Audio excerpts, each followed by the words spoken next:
तेरी रज़ा क्या है। अभी झारखंड बोर्ड का रिज़ल्ट निकला है और कुछ देर पहले सीबीएसई बोर्ड का भी रिज़ल्ट निकला था। और सीबीएसई बोर्ड और झारखंड बोर्ड में हमेशा कंपैरिजन होते रहता है कि कौन सा बोर्ड बढ़िया है, किसके रिज़ल्ट आता है। जब भी सीबीएसई बोर्ड का और आईसीएसई बोर्ड का रिज़ल्ट निकलती है तो उसके बाद लोग वेट करते हैं कि झारखंड बोर्ड का रिज़ल्ट निकले और उसका रिज़ल्ट कैसा हो। और जब उसमें बच्चे बेहतर प्रदर्शन करते हैं तो बच्चों के साथ साथ उनके परिवार का भी खुशी का कोई ठिकाना नहीं रहता है। और ऐसे ही एक परिवार से हम अभी मिलने आ रहे हैं, एक ऐसे बच्चे से मिलने आए हैं जिसने झारखंड बोर्ड में रिज़ल्ट जो अभी आउट हुआ उसमें 10वां रैंक लाया है पूरे झारखंड में और ज़िले में 5वां रैंक लाया है। आप सोच रहे होंगे कि ये बड़ी बात नहीं है। बड़ी बात ये है कि जिस परिवार से वो बिलोंग करती है बहुत ही साधारण परिवार है। इनके पिताजी मारवाड़ी स्कूल के सामने ठेला लगाते हैं इडली डोसे का। अब इडली डोसा का ठेला लगाकर उन्होंने उस बच्चे को पढ़ाया है और उस लगन को उस बच्चे ने महसूस किया है और उसको देखते हुए उसने विद्यालय में और पूरे स्कूल में 96% से भी ज़्यादा अंक लाकर एक बेहतर प्रदर्शन किया है। तो आइए हम मिलते हैं उस बच्चे से, कैसे उसकी तैयारी रही और उनके परिवार से, उनके माता पिता से कि किस तरह उन्होंने पढ़ाया। तो हमारे साथ है खुशबू कुमारी जिसने ये प्रदर्शन किया है। खुशबू, सबसे पहले इस प्रदर्शन के लिए आपको बहुत बहुत कॉन्ग्रेचुलेसन्स। Thank you. खुशबू, कैसे आपकी तैयारी रही? आप एक साधारण परिवार में रहते हैं और इस तैयारी करने के लिए बहुत ज़्यादा लगन परिश्रम की ज़रूरत पड़ती है, तो कैसे आपने तैयारी की इसको? जी, मैं स्टार्टिंग से ही तैयारी में जुटी हुई थी क्योंकि मुझे एक अच्छा अंक प्राप्त करना था। तो जो भी मैं पढ़ा करती उसे घर आकर रिवीजन करना, फिर अपना जो रोज़ का होमवर्क रहता है उसे कंप्लीट करना और मैं जो भी पढ़ती थी उसे मैं कोशिश करती थी कि मैं उसे समझ कर पढूँ, जिससे कि मुझे याद करने में फिर समझने में ज़्यादा आसानी होती थी। तो इसी तरह मैंने अपना पूरा साल का पढ़ाई किया जिससे कि मुझे अच्छे अंक प्राप्त हुए।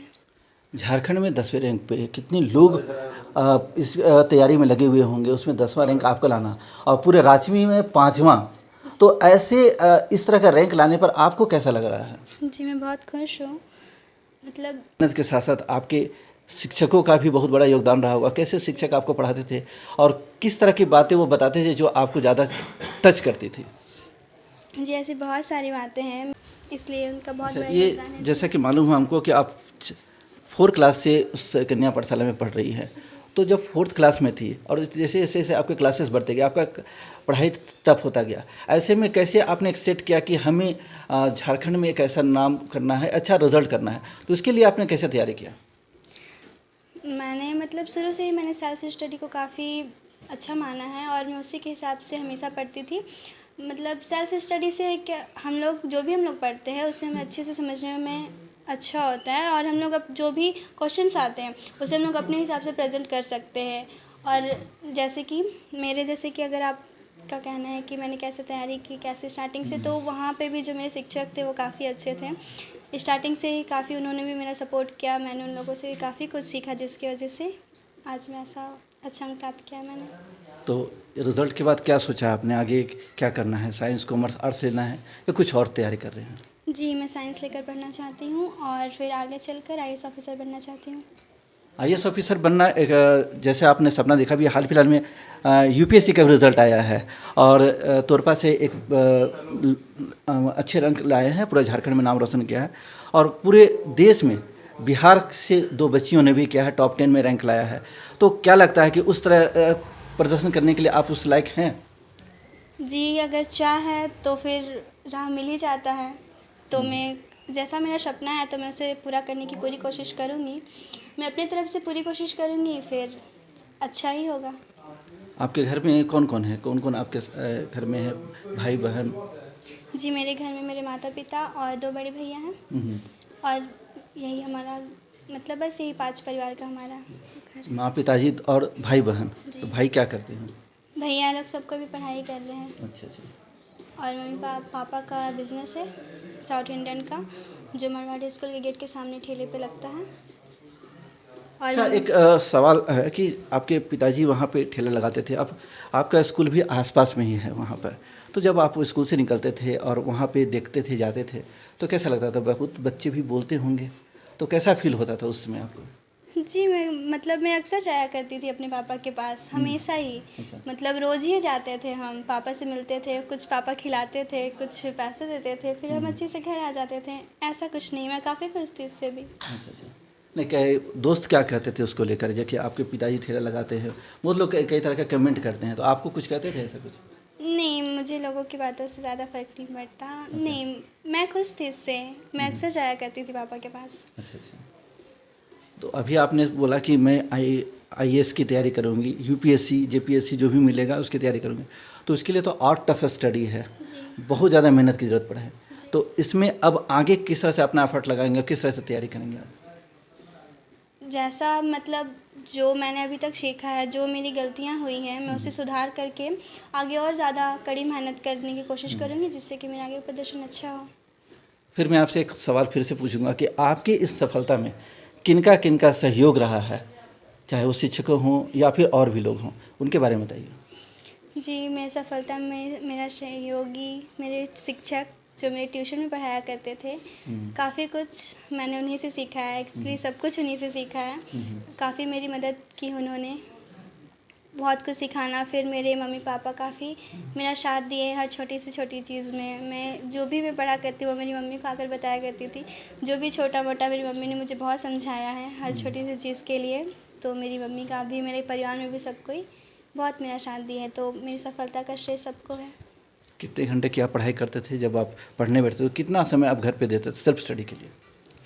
जी, कम से कम 3 से 4 घंटे मैं अक्सर पढ़ा करती थी, जिससे कि मतलब मेरा ऐसा आदत था कि मैं जो रोज़ पढूँ, उसे कंप्लीट करूँ। तो जितना भी उसमें समय लग जाए, तो मैं उसे कंप्लीट कर ही लेती थी। तो एक और सवाल जो अक्सर लोग कहते हैं कि अच्छे नंबरों को लाने के लिए ज़्यादा पढ़ना पड़ता है और ज़्यादा किताबों का अध्ययन करना पड़ता है, एक्स्ट्रा बुक्स का स्टडी करना पड़ता है। आप क्या फॉलो करते थे? नहीं, मैंने सिर्फ़ एनसीईआरटी फ़ॉलो किया था। पूरा बुक कई बार मैंने पढ़ा है और मतलब ऐसे पढ़ा मैंने कि मुझे सब कुछ अच्छे से याद हो गया, तो बस एनसीईआरटी ही मैंने कवर किया था। तो कुछ उसके लिए एक्स्ट्रा नोट्स वगैरह बनाती थे आप? जी, खुद से ही नोट्स बनाते थे, फिर सर लोग का थोड़ा सर बताते थे, तो उसी से खुद से ही नोट्स बना कर के मैंने पढ़ा है। तो अभी आपने इतना अच्छा परसेंटेज लाया है, तो आगे क्या लगता है कि इससे आगे ज़्यादा परसेंटेज लाने के लिए कितना और मेहनत करना होगा? ज़्यादा परसेंट लाने के लिए और मेहनत करना होगा। मैं कोशिश करूँगी कि मेरा प्रदर्शन और अच्छा हो। एक आखिरी सवाल, जो बच्चे भी तैयारी कर रहे हैं, बोर्ड के एग्ज़ाम देने वाले हैं, दे चुके तो खैर है, लेकिन अब जो देने के लिए तैयार हैं, उनके लिए आप क्या कहेंगे, क्या संदेश आपका होगा? मैं उनके लिए कहूँगी कि वो लोग भी सेल्फ स्टडी पर ध्यान दें और सबसे बड़ा कि जैसे शिक्षक जो बताते हैं, उस हिसाब से अगर कोई भी बच्चा पढ़ेगा तो उसका अच्छा अंक प्राप्त होगा। ऐसा मुझे लगता है, क्योंकि टीचर्स को काफ़ी कुछ पता होता है, लेकिन जो बच्चे होते हैं, वो उनकी हर बातों को मतलब बुरा मानकर, उनकी डाँट को बुरा मानकर उन पर ध्यान नहीं देते। लेकिन मेरा यही रहेगा उन लोगों से कि वो लोग शिक्षक के रास्ते पर चलें, जैसा वो बताएँ, तो उनके लिए काफ़ी अभी बेहतर हमारे होगा। साथ हैं खुशबू की माताजी, जो घर पे भी ध्यान देती थी, और कहा जाता है कि माँ के सबसे बेटी सबसे ज़्यादा करीब होती है तो माँ की होती है, और माँ उसके हर एक चीज़ पर, हर एक बातों पर ध्यान देती है, क्या खुशी, क्या दुख, क्या नाराज़गी, हर चीज़ पर। तो पढ़ने के समय क्या क्या अड़चने आती थी और कैसे सहयोग करती थी आप? बहुत उस पर मतलब पढ़ाई लिखाई का प्रेशर बढ़ता था, तो फिर उसको हम ही समझाते थे कि नहीं, तुम हमेशा ध्यान रखो और किसी बात के लिए ज़्यादा माइंड में मत रखो और बस अच्छा से पढ़ाई करो। इतना बात को अगर रखेगी तो कैसे पढ़ेगी? सबसे बड़ी मुश्किल होती है तालमेल बनाने में।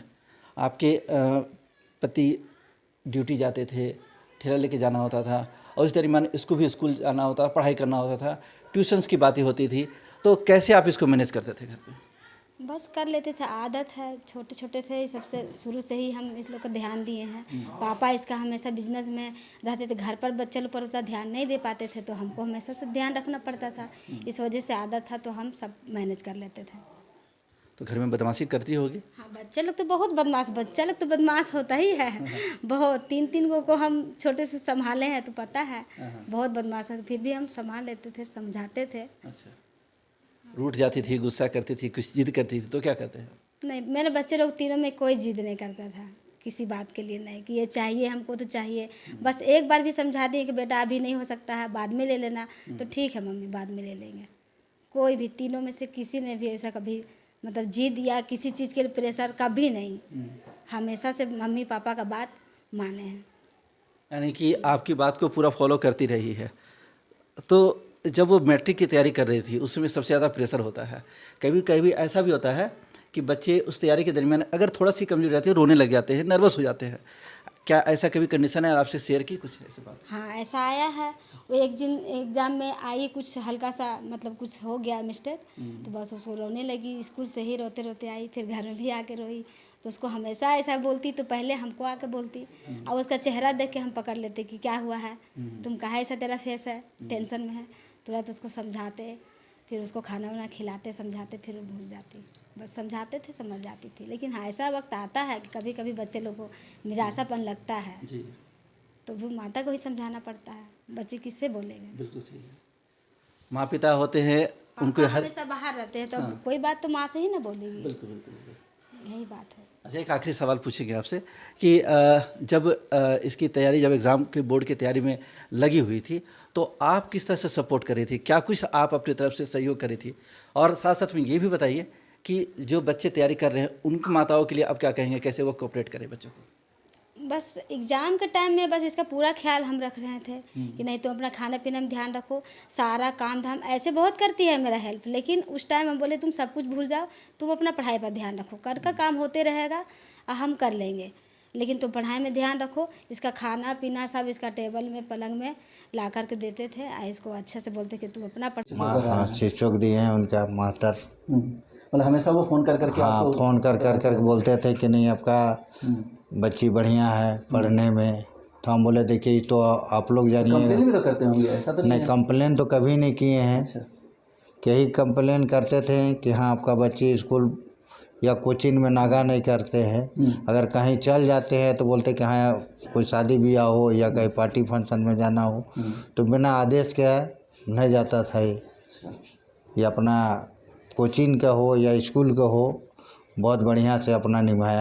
हमारा नाम है शुभ शंकर वर्मा। रहने वाले कहाँ के हैं? हम रहने वाला तो झारखंड के हैं। और ऐसे ही सफलता की गाथा हम आपके सामने रखते रहेंगे, सुनाते रहेंगे। बने रहिए थंडर न्यूज़ के साथ। मैं Deepak Verma, Thunder News. Thank you.